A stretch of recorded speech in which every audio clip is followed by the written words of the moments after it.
havde skrevet dit navn i sin hånd, da han skød sig. Du bliver nødt til at komme herover, Karl. Jeg skal til Bornholm.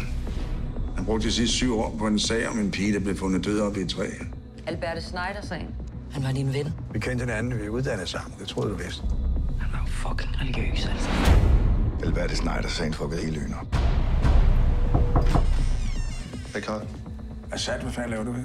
Rosa ringede efter mig. Har du enkelt eller dobbeltseng? Du kommer ikke til at sove her. Godmorgen. Rapporten antager, at hun bliver ramt derovre, ryger op, lander på grenen. Hvad fanden er hun røget helt derovre? Jeg havde et forhold. Jeg var forelsket i Alberte, indtil hun blev gravid med en anden. Min søn er ikke morder. June. Du fatter ikke en skid. Hvad fanden sker der, Gør? I laver jo fuld efterforskning bag min ryg. Hvorfor lukkede du den sag? Skal du være med mig, din kæft? The Osiris Academy of Enlightenment. Det är klart att jag älskar Alberte. Jag älskar henne. Det er fandme voldsomt at se nogen skyde sig selv. Har du brug for at tale? Jeg har brug for, at vi arbejder.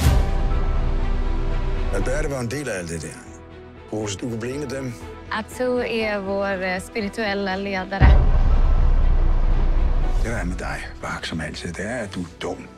Godt gammeldags. Dum. Dum på bunderøvsmåden. Dum. Det er ret belastende med alt det gamle lort, Karl. Han var så bange. Rosa er derude. I blandt dem. Skal jeg væk derfra?